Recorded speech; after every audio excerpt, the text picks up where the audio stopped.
I'm up at the urine soak away for the composting toilet unit. Now, there's a urinal that takes all of the urine that goes into this side of the building, but the actual toilet pedestal itself has got a really clever, really innovative urine separation system that takes that as well. It all runs through a pipe and comes out here in a urine soak away. And this is for access, for maintenance, so we can rod it and so on. It's a really nice system. I'll do a video on the composting toilet at some point, but currently the urine is just being soaked, absorbed into the ground around it, and effectively all we're doing is we're generating biomass by growing grass, but you know, it's not massively useful. We probably will be grazing at some point in the next couple of years, but I'd still rather have something that was more useful now.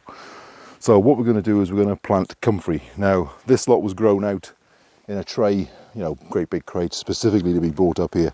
And, you know, I mean, it's a beast. You can see, you know, that's a pretty good sized crown. It's just starting to poke through. You know, they're all really well, but it's not all like this. We've got some smaller stuff as well. And with comfrey, of course, any little division. Now, this wasn't snapped off. That was literally growing independently in the pot. That's an independent little plant. You can see the tiny bit of root that it grew from. I mean, it's an amazing plant. If you rotivate it, you'll never get rid of it. It's going to be spread everywhere. But this is the Bocking 14 variety, so it's self-sterile. So it won't spread by seed, because, you know, you run-of-the-mill comfrey types, and there's loads. They'll spread by seed and go everywhere. I mean, there's worse problems to have than too much comfrey, but I'd rather it was more easily controlled than that. So we're putting these in, especially with having some big ones. They'll take advantage of it straight away and grow it right out. And every year or two, we'll leave it this year to get established. With any new comfrey system, you do that. But yeah, the next couple of years we'll come through, divide the crowns up, multiply them again, and we'll end up with a really good comfrey system here growing on. I mean, you can see just how lush the grass is compared to that around. It's, yeah, it's greened up already, and things are just starting to grow now. So this will bring biomass up to maybe 3 feet when it's really established. And we can come through 2, 3, even 4 times a year. We can side that comfrey, we can take it away, and we can either make a liquid feed from it.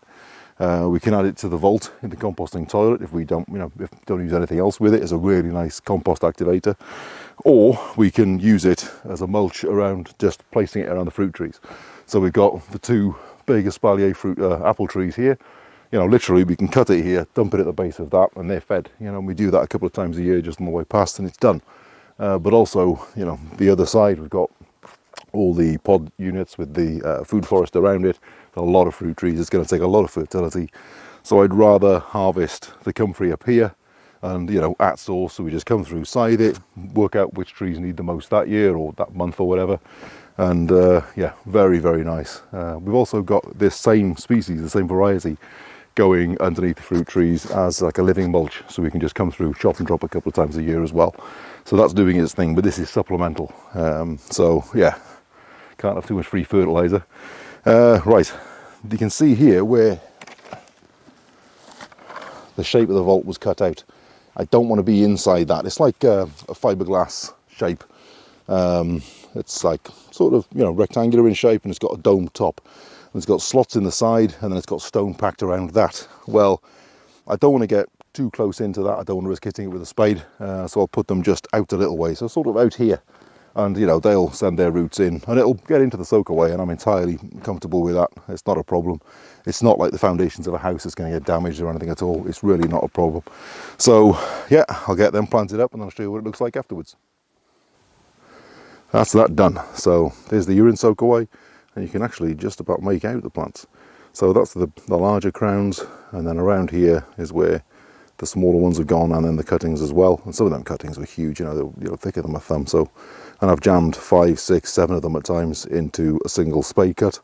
So they're all slightly above the ground on the top. You want that. You don't want to bury them too deeply. You know, they're resilient, but, you know, they're not indestructible. And they'll really thick it out this year and give us, I mean, some of these, for example, you can see that's going to really grow.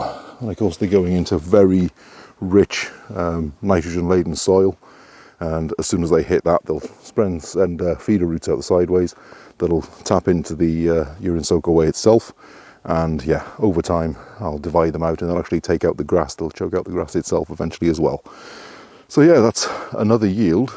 That's pretty significant yield from theoretically a waste product.